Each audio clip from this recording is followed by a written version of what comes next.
Dear students, all of you are welcomed in Newton study.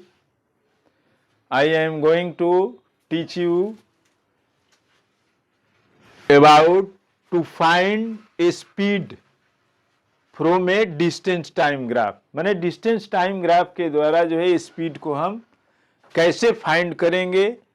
How will you find to a speed by distance time graph?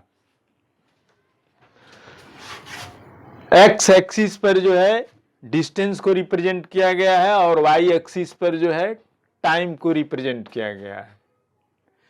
T1 time में जो है object जो है origin से इस distance पर है और टाइम T2 में भी ऑब्जेक्ट जो है ओरिजिन से इस डिस्टेंस पर ही है. Hence the distance travelled by the body CD minus AB is equal to S minus S is equal to 0. माने T1 टाइम में भी ओरिजिन से डिस्टेंस S और टाइम T2 में भी ओरिजिन से distance S. Hence the distance travelled by the body is equal to 0. Speed is equal to distance by time. Distance 0, time T2 minus T1. Hence, speed is equal to 0. It means that the body is at rest. Already I have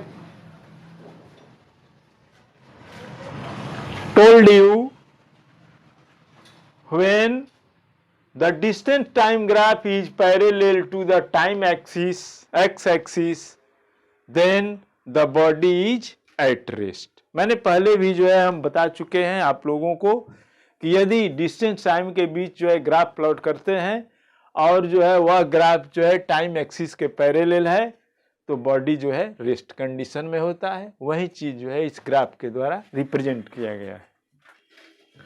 second है to find a speed of a body moving with uniform speed. यदि कोई body जो है uniform speed से चल रही है, uniform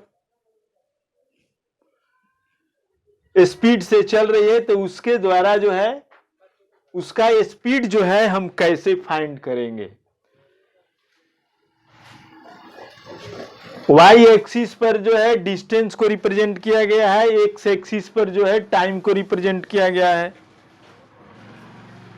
T1 time में ऑब्जेक्ट जो है बॉडी जो है ओरिजिन से D1 डिस्टेंस पर और टाइम T2 में बॉडी जो है D2 डिस्टेंस पर है. Hence the distance travelled by the body is equal to D2 minus D1. इसलिए कि ओरिजिन से पहले ये D1 डिस्टेंस पर है टाइम T1 में और टाइम T2 में जो है D2 डिस्टेंस पर है. Hence distance travelled by the body is equal to D2 minus D1 and time taken is equal to T2 minus T1. A speed is equal to distance by time. Distance जो है D2 minus D1 time T2 minus T1. It means that AB by BC. AB by BC. AB जो है distance traveled और जो है BC जो है time. मैंने कहने का मतलब है कि यदि ऑब्जेक्ट जो है यूनिफॉर्म मोशन में चल रही है, यूनिफॉर्म स्पीड से चल रही है तो परपेंडिकुलर और बेस का जो रेशियो होगा वही जो है स्पीड होता है. The ratio of perpendicular to the base is known as speed. Hence a speed of a body is equal to slope of the distance time graph for that body. Slope of distance time graph means ratio of perpendicular to base.